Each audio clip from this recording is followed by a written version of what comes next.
Good morning, everybody. Oh, we're a little late. At least we're not a day late because like on Saturday we were like a day late. It was like uh-oh. And that was neglectful on our part. We apologize. It wasn't intentional. It was a missed ball. Matthew tossed me a ball. I thought I tossed the ball back. Turns out the ball was sitting over to the side of the court. I didn't have anything in my hands because I thought it got sent and it was still sitting there when I went back and looked. And Matthew was busy doing some other things in the heat outside. And so his brain wasn't probably firing on every one of its cylinders. And so we missed it. But on Sunday, we did post.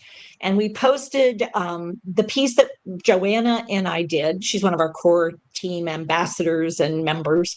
And we posted on what we shared out or we're going to share out with Open the Doors, which is a group that came out of Australia. That's an international group looking at residential programs and residential care and how we need to not just lock doors in order to call it something like a memory care unit or a special care unit or a special unit or something where people are presuming that there is a lot of preparation for people working behind those doors.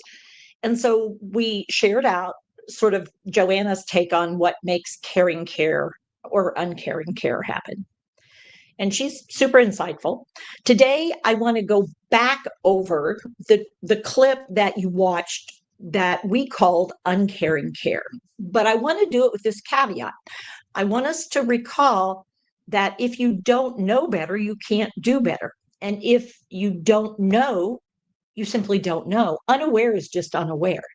Now, what I will say is the person who came into that room did maybe look up and notice, if they were looking, that it did say that there was a Ring camera in use in the room. So we also know that the supervisors of that individual made the assignment. So they actually were responsible for doing the assignment. And they are also responsible for making sure someone's prepared to deliver the service that is supposed to be delivered. And that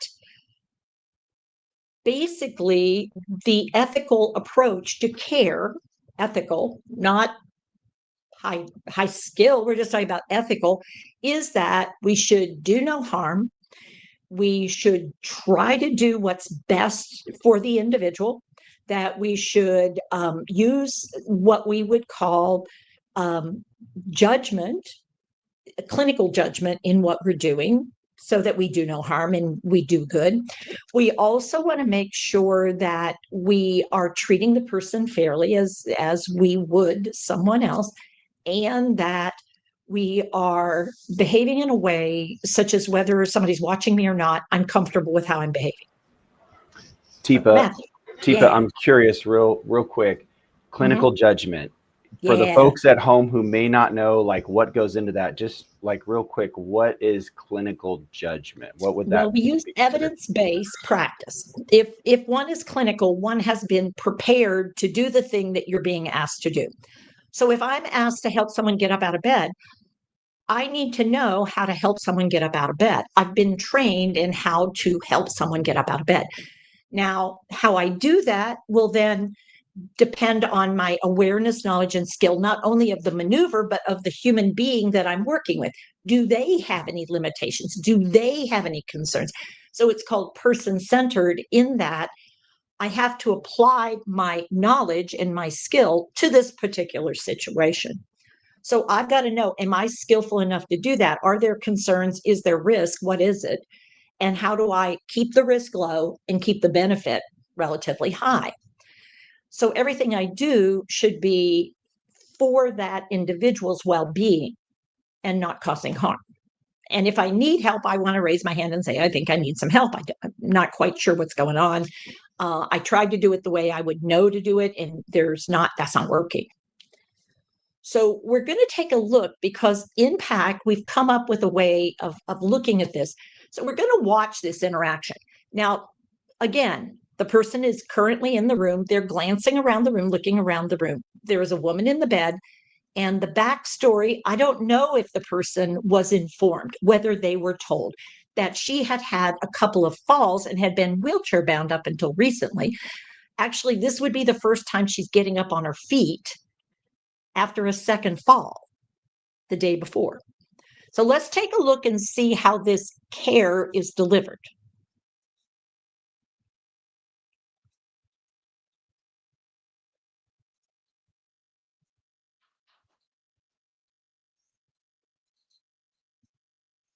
We're gonna go to the bathroom, okay? Come on.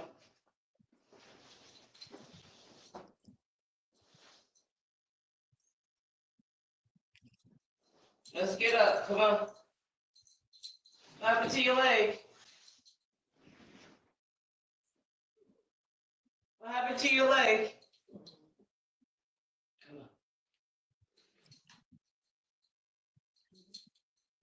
Okay, Matthew, we'll pause right here because we don't really need to go further for me, because to me, this says in so many ways, there has been uncaring care of the carer.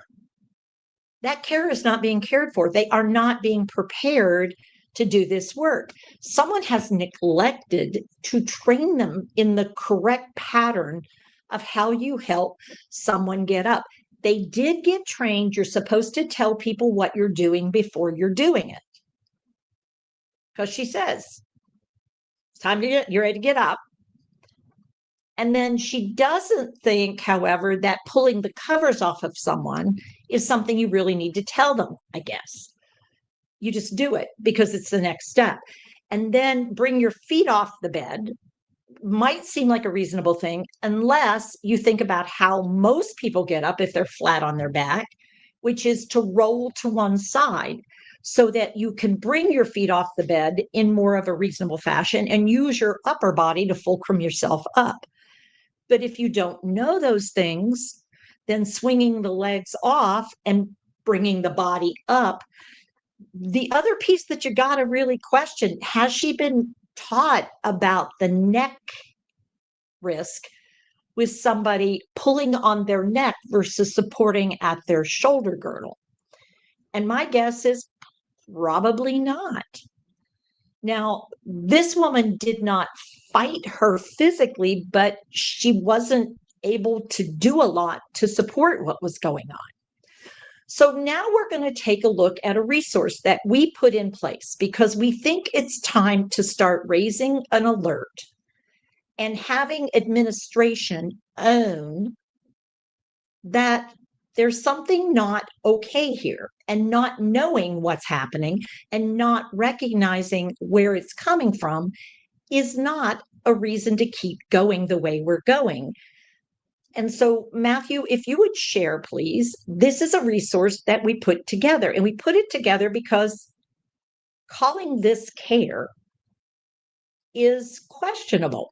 And we think there's a boundary marker. We think there's a boundary marker between care, where I'm actively participating in the relationship. It's a partnership. We're working together we're going to get the task done one way or the other, which in that boundary marker, we move to a place where we're moving over toward abuse because we're just task focused. Or we say she wouldn't cooperate, she wouldn't do it. I couldn't get her to sit up. So we just leave her where she's at. And we would call that boundary marker neglect. So when we are in the middle, that's when we're working together. And here's the challenge. If you're unaware of how to help someone get up because you've never been taught, and then you're not really held accountable for doing it because perhaps your supervisor doesn't know how to help someone get up.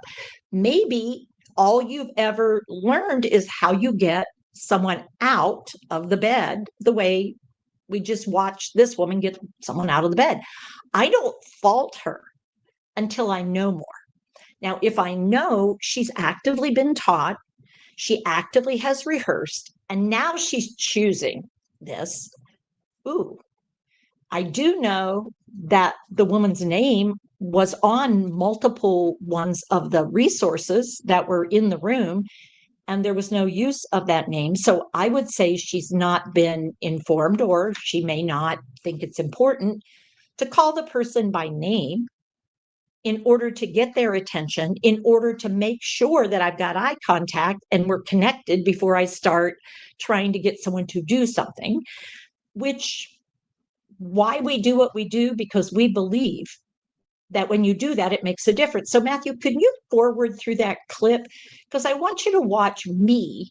And here's the thing, this is from Accepting the Challenge, which we just revised, we just renewed, we just updated. But the thing we didn't update were the interactions that Melanie and I had with real people living with real brain change. And so you're going to see me approach Stanley, much in the same situation, but watch what's different. Stanley.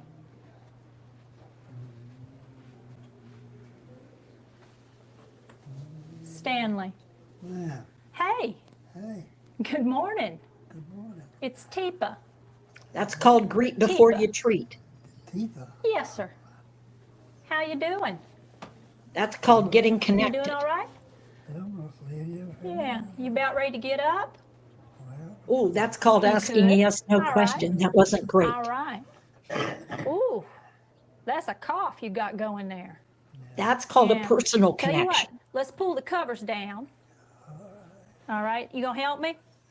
Help me That's out called here. a Pull these positive covers action down. starter. That's it. Good. Pull them on down. That's it. Excellent. That's called now, participation. Roll to me. Roll. Roll over this way. There's that Yeah. rolling. Come on over this way. Here There he you go. comes, Excellent. and he Come on gets out here. himself You're up. looking good. Can I turn Okay, the light pause, on? Matthew. Go back to our card. This isn't rocket science.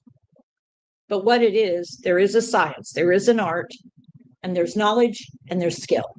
If we are not willing to invest with the individuals on the other side of that door, if we are not willing to help, then we are being neglectful or abusive of those who would provide care. We've got to ensure that the people we have in place have what they need to provide care. We need to care for them. And when we do that care, we provide that care working with them, not doing to them, not be focused on the task, not just close the door and say, well, it's locked, do the best you can. Instead, let's work together to actually deliver that which we are promising, which is care. So for anyone out there who's curious, if you want that resource, that card, because you want to start a conversation, share with us some information and we will share back how to access and get that card. And you can actually get these cards without sample on them if that's what you're seeking, or you can get it with a sample on it so that it's acknowledging that we created this resource to make a change. And we believe that the change is makeable. We think it takes work, but we believe it's time to quit acting like we don't have the time. Oh, we'll address that on Thursday. Till then, take care with your care, take care of yourself. And if you want to know more, maybe it's time to get curious, authentically curious, with compassion. But we've got to figure out how to gain some mutual benefit in these relationships so that the care that we see is the care we would want for ourselves. Till next time, thank you, everyone. Thanks, Teepa. Bye, everybody.